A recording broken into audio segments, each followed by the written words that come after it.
Welcome back after the break. और वक्त ज़ाया किए बगैर सामिया हमारे साथ मौजूद है, उनसे बातचीत जारी थी। अच्छा सामिया, ये बताएगा क्योंकि सीसीटीवी फुटेज में वाज़ेह तौर पर ये देखा जा सकता है कि वो शख्स आपको अगवा की कोशिश करता है और इवन कि वो कामयाब भी हो जाता है, तो फिर क्या कुछ हुआ? What was your first reaction? किस तरह से आपने खुद को प्रोटेक्ट किया? अच्छा, ये मुझे ले गए। अब ये सबके लिए एक ये सवाल है, सभी कर रहे हैं सोशल मीडिया पूरे पे कि मैं वापस कैसे आई हूँ। अल्लाह का शुक्र है कि मैं वापस आ गई। मैं वापस इस तरह से आई हूँ कि जब ये मुझे लेकर गया, मैंने इसके आने से पहले, क्योंकि सुबह ये मुझे ऑलरेडी स्टॉक कर रहा था और मुझे धमकियां दे रहा था कि जान अब तो ये दुश्मनी है पूरी जिंदगी की। मैं तुम्हारे साथ ये करूंगा, तुम जहां जाओगी मैं वहां तुम्हें जलील करूंगा, मैं वो वगैरह अच्छा। वगैरह। एसिड अटैक्स की धमकियां, हर तरह की धमकी। तो मैंने 15 पे पहले ही कॉल कर दी थी कि जी मेरे घर आ रहा है। अब मुझे कह रहा है, वो जो इसकी रिंग थी, प्रपोजल रिंग, वो ये बहुत बार मैं इसको वापस कर चुकी हूँ, फिर छोड़ जाता था तो हम अंदर हम। मेरे लॉयर ने मुझे कहा कि ये रिंग आप उसको दो और वीडियो बनाओ प्रॉपर कि मैं इसको दे रही हूँ, ताकि कल को ये इल्जाम ना लगा सके। तो मैं अपने लॉयर के साथ कॉल पे थी और मैं 15 पे भी 6:15 पे कॉल कर चुकी थी। 6:30 पे मेरे घर के बाहर आया कि मुझे वहां से लेकर गया और 6:15 पे जब मेरी 15 पे बात हुई तो उनके आने से पहले ये आ गया था। लेकिन जब ये मुझे ले गया तो 6:25 पे उन्होंने 6:25 नहीं, मतलब आफ्टर 25 मिनट्स अभी ये मुझे ले गया था और ये मुझे एक ही धमकी दे रहा है, मैं तुम्हें बेसमेंट में बंद कर दूंगा, मैं तुम्हें मारूंगा, मैं ये करूंगा, मैं वो करूंगा, तुम ऐसी हो, तुम वैसी हो, 10,000 तरह की बातें। और उसके बाद 15 वालों की मुझे कॉल आई कि मैम आपकी कॉल आई थी, एक लड़का आपके घर के बाहर आपको परेशान कर रहा है, आप बताएं आप कहाँ पे हैं। तो वहां से ये डर गया। ऊपर से जब मैंने इसको ये बताया कि मेरे पहले कैमरास ठीक नहीं थे, क्योंकि किसी चीज का मेरे पास सबूत नहीं है, तो मैंने अपने कैमरास री इंस्टॉल करवाए थे, तो ये वहां से डर गया था कि इसके तो कैमरास भी ठीक हैं और ये तो अब तो लड़ेगी ये तो ये फौरन से मेरे आगे वो हो गया कि अच्छा चलो ठीक है, हम ना इस चीज को, और मैंने कहा हम ना, मैंने इसको बोला, मैंने कहा हम इस चीज को म्यूचुअल अंडरस्टैंडिंग से बैठ के कर लेते हैं। नहीं नहीं, शादी तो मैं तुमसे करूंगा, ये है वो है। मैंने कहा हम कर लेते हैं, एक बार बात कर लेते हैं, तरीके से हो जाएगा। अभी देखो कैमराज में भी है, ये है वो है, अभी तुम मुझे ले जाओगे कहीं भी, कुछ भी देखो, तुम मुझसे शादी भी कर लोगे, बंद भी कर दोगे, ये वो। लेकिन तुम कैमराज में आ चुके हो हसन, तुम हाँ। फिर ना तुम सरवाइव कर पाओगे ना मैं कर पाऊंगी। वो मैंने इससे आराम से बात की कि हम जाके घर जाके आराम से बात करते हैं। इस बेसिस के ऊपर, इस शर्त के ऊपर ये मुझे घर, जैसे ही मैं गाड़ी से उतरी, मम्मा, मेरा मोबाइल इसके पास है अभी तक, मैंने 15 पे कॉल की, मैंने उनको सारी डिटेल्स वगैरह दी कि जी से मेरे साथ ये किया है, वो किया है, वगैरह वगैरह। और वहां पे मुझे कहता है मैं खड़ा हूँ, बुलाओ तो 15 को। और इसके पास पिस्टल भी और था। आप कॉल कर ठीक हो चुकी गया। थी। और उसके अच्छा बाद जैसे ही अच्छा बंद सामिया, हुई मैं है। इसी तरफ आ रहा था, जिस तरह से उसने आपको गाड़ी में डाला और गाड़ी भी उसकी अच्छी खासी थी और इस्लामाबाद में वो इस तरह के काम कर रहा है, ये तो मुझे बताइए कि क्या कोई ये पावरफुल शख्स है जो इस तरह से ढिठाई के साथ आपको तंग कर रहा था, ज़द-ओ-कोब करने की कोशिश कर रहा था, हिरासत करने की कोशिश कर रहा था? अच्छा, उसके पावर्स वगैरह तो कुछ भी नहीं है। वो बहुत एक, उसका फैमिली बैकग्राउंड इतना नहीं स्ट्रॉन्ग कि मैं बोलूँ ये है वो है। लेकिन उसकी दोस्तियां बहुत ज्यादा हैं। उसके दोस्तों में ही एक उसका दोस्त है, मैं नाम नहीं ले सकती, but he is a big shark. तो वो जो अच्छा। इंसान है वो मुझे उसने कल कॉल करके बोला कि आप केस वापस ले लो, अदरवाइज आप देख लो फिर क्या होता है। मैंने कहा आपने जो करना आप कर लो, मैं केस वापस नहीं लूंगी। और इसके अलावा मुझे नहीं लगता कि इसके घर वाले इस मौके पे इसको कहीं से भी सपोर्ट करेंगे, बिकॉज वो एक बहुत अच्छी फैमिली है। उसकी मामा बहुत अच्छी है, उसके पापा, पर्सनली मेरी उनसे बातचीत होती थी। लेकिन अभी इस वाक्य के बाद मेरी उनसे कोई बात वगैरह नहीं हुई है। बट मुझे नहीं लगता, क्योंकि उनके अपने घर में बेटी है और वो हमेशा यही बात कहती थी कि तुम मेरी बेटियों की तरह हो। अभी उनके बेटे की ये गलती है, वो मेरे साथ कुछ भी कर सकता था, मुझे मार सकता था, मुझे कत्ल कर सकता था। चलो शादी की तो वो बातें कर रहा है ना, उसने मुझे धमकी दी है कत्ल करने की कि मैं तुम्हें मार दूंगा, ये है वो है। तो फिर ये एक प्रॉपर, एक बहुत सीरियस केस है। मैं बच एग्जैक्टली गई ये हूँ, सीरियस अल्लाह का है और शुक्र जिस है। तरह से सामिया मैं आपने ना जाया उस पर भी एक बहुत बड़ी हिम्मत की बात है। लेकिन अच्छा, मुझे ये बताएगा कि ये शख्स मतलब जिस तरह से आपने बताया कि आपको हिरासा भी काफ़ी टाइम से कर रहा था, आजकल हम देख रहे हैं सोशल मीडिया के ऊपर जिस तरह से आए रोज टिकटॉक भी बन रही हैं, फेमस भी हो रहे हैं बहुत सारे लोग। इस तरह की कहानियां हमें सुनने को मिल रही हैं, क्योंकि सना यूसुफ भी आपकी दोस्त थी, उनकी भी एक कहानी है। आप समझती हैं कि लोग सोशल मीडिया पर महफूज हैं, या फिर ये कोई नया अब क्रेज बन गया है कि जिसकी वजह से हर वो दिन हम देखते हैं, हर 2 दिन बाद ऐसे वाकयात सामने आ रहे हैं? आपकी क्या राय है? सब लोगों के माइंडसेट को किस तरह से आप सम अप करेंगी? अच्छा, it's not about being on social media. मैं ये बिल्कुल भी नहीं बोलूंगी कि आप सोशल मीडिया पे और ये आपकी बहुत बड़ी गलती है, इसलिए आपके साथ ऐसा हो रहा है, नहीं ऐसा हो रहा है, नहीं ऐसा नहीं है। इसलिए नहीं कि मैं सोशल मीडिया पे हूं तो मैं सोशल मीडिया को नहीं। Social media is a power, it's a की।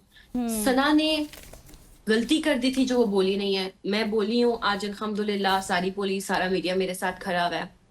और इस सारे वाक़े के बाद अवाम सारी ये वो होता ये है कि जब आप एक नॉर्मल फैमिली से बिलोंग करते हो तो तब भी ये केसेस होते हैं। हज़ारों लड़कियाँ, हज़ारों देहात हैं, आप भी जानते हैं, लोग भी जानते हैं, हमारे गली मोहल्ले में कहीं न कहीं कोई ना कोई वाक़या हो रहा होता है। लेकिन क्योंकि फैमिलीज़ ये बोलती हैं कि जी हमारी इज़्ज़त है, बेइज़्ज़ती है का सवाल है, हम मीडिया पे बात नहीं आने देंगे, तो वो चीज़ें सामने नहीं आती हैं। और फिर उस बंदे को सज़ा भी नहीं मिलती है और फिर वो बिल्कुल। लोग चुप कर जाते हैं और फिर जो जो लड़की जिसके साथ बुरा होता है, चाहे कोई ज़्यादती हो रही है, चाहे तशद्दुद हो रहा है, किसी ने शौहर ने बीवी को जला दिया, हुमैरा असगर की लाश मिल गई, ये हो गया, वो हो गया। अब ये जो केसेस है ना, ये जब से सना का कत्ल का केस हुआ है ना, उसके बाद से ऑनलाइन पे आने स्टार्ट हुए हैं, वरना ये एक काफी टाइम से सिलसिला चल रहा है। Exactly. And it's a lack knowledge की तरबियत नहीं दी जा रही, ये माइंडसेट बन गया उन लोगों का कि जी एक के साथ हुआ तो हमने भी कर दिया तो कोई। मेरी ये हुकूमत से दरख्वास्त है कि काइंडली सना का कातिल आज तक जिंदा है, काइंडली उसको सजा दें, काइंडली हुमैरा के कातिल को पकड़ें, काइंडली हसन को सख्त से सख्त सजा दें, ताकि इनको सजाएं मिलेंगी ना तो लोगों का माइंडसेट क्लियर होगा कि भाई हम इतनी आसानी से किसी के साथ बुरा नहीं कर सकते। ये वाकयात हो ही इस वजह से रहे हैं क्योंकि हुकूमत की तरफ से ढील है, कहीं ना कहीं सिस्टम में कोई ना कोई मसला जरूर है। मैं इस्लामाबाद पुलिस से बहुत सेटिस्फाइड हूँ कि वो मेरे साथ खड़ी रही, उन्होंने 24 घंटे के अंदर इसको पकड़ा है, ठीक है, और इंशाल्लाह इंशाल्लाह उसको कैफे किरदार तक भी पहुंचाएंगे। बिल्कुल। But I want justice for all the womens out there. मैं ये ठीक हो गया चाहती हूँ सामने। कि अच्छा ऐसी मुझे सजा दी मुझे जाए ये कि बताइएगा, वो जब इबरत का आपकी ये वीडियो निशान सामने बने, आई तो उसके ताकि बाद आपने रिस्पांस की बहुत तारीफ की। सबसे पहले रिस्पांस आपके फैंस ने किया या फिर फैमिली की तरफ से, किसकी जानिब से सबसे अच्छा? मेरी सोशल मीडिया की, मैं उनकी बहुत ज्यादा शुक्रगुजार हूँ। Everybody supports me, every influencer supports me. On the other side मैं सबसे ज्यादा शुक्रगुजार हूँ इस्लामाबाद पुलिस की। आईजी इस्लामाबाद ने इस मामले को खुद अपने हाथ में लिया, शफकत साहब ने मुझसे कांटेक्ट किया, एसएसपी शोहेब ने इस मामले को अपने हाथ में, बहुत शुक्रिया अदा करती हूँ इन लोगों का। स्पेशली मुझसे परिकुल ने राब्ता किया, मुझसे शहरबानो ने राब्ता किया लेडीज में से। तो मैं बहुत ज्यादा अपनी पुलिस से और अपने इस सिस्टम से बहुत ज्यादा सेटिस्फाइड हूँ, बिकॉज मेरे जहन में शुरू से एक बात डाली हुई थी कि जी कुछ भी नहीं होता इधर, सब पैसा चलता है। ऐसा कुछ नहीं है, कोई पैसा नहीं होता, कोई कुछ नहीं होता। अगर आप बोलोगे, आप मीडिया की मदद लोगे, आप बोलोगे आप सेफ हो, मुझसे लिखवा लो girls, please speak out for yourself, please Exactly. Don't be scared. ये जो आपको बताते हैं ना इज्जत बेइज्जती, इज्जत, जान, माल, इन सब की हिफाजत आपने खुद करनी है, ठीक है। आपकी अपनी एक सही। इज्जत है, ठीक है। बिल्कुल, इज्जत आप नहीं दुरुस्त चली फरमा, जाती। किसी ने अपना आप खुद ही संभालना है, जिस तरह से भी वो संभाल ले। अच्छा, आखिर में मुझे साबिया ये बताइएगा कि इस तमाम तर रिस्पांस के बाद जब पुलिस भी आपके साथ खड़ी है, मीडिया भी आपके साथ है, आपको सपोर्ट मिल रही है, तो उस शख्स की तरफ से कोई रद्द-ए-अमल सामने आया, कोई राबता किया गया, कोई मैसेज, कोई अपोलोजाइज किया हो, या फिर मुकम्मल खामोशी है? उसके एक दोस्त है जो कि बिग शार्क था, उसने मुझसे कांटेक्ट करके मुझे धमकी दी थी कि केस वापस ले लो। इसके अलावा मुझे कभी किसी ने कांटेक्ट नहीं किया अब तक, ना ही उसने कोई कांटेक्ट किया, ना ही मैंने किसी से। ठीक हो गया। थैंक यू सो मच हो जाएगा। सामिया हिजाब हमारे साथ मौजूद थी, जो हालिया वाकया हुआ उनके साथ, उस हवाले से हमें आगाह कर एग्जैक्टली। अब आगे बढ़ते हैं, मुल्की सियासत को भी टच कर लेते हैं, वहाँ पर क्या हो रहा है, क्योंकि शंघाई ताउन तंजीम का इजलास इस बार पाकिस्तान के लिए बहुत ज़्यादा अहमियत रखता है, क्योंकि जहाँ वज़ीर-ए-आज़म शहबाज शरीफ आलमी रहनुमाओं की तवज्जो का मरकज़ बने और बहुत सारे सवालात भी उठ रहे हैं, तो ये सवाल हम स्ट्रेट अवे चलते बिल्कुल ऐसे। हैं। पहले एक शॉर्ट भी सुन लेते हैं, उसके बाद फिर हम आगे बढ़ते हैं। Believed in the power of multilateralism and of dialogue and diplomacy and shunning unilateralism. Pakistan supports and respects sovereignty and integrity of all SU members and its neighbors.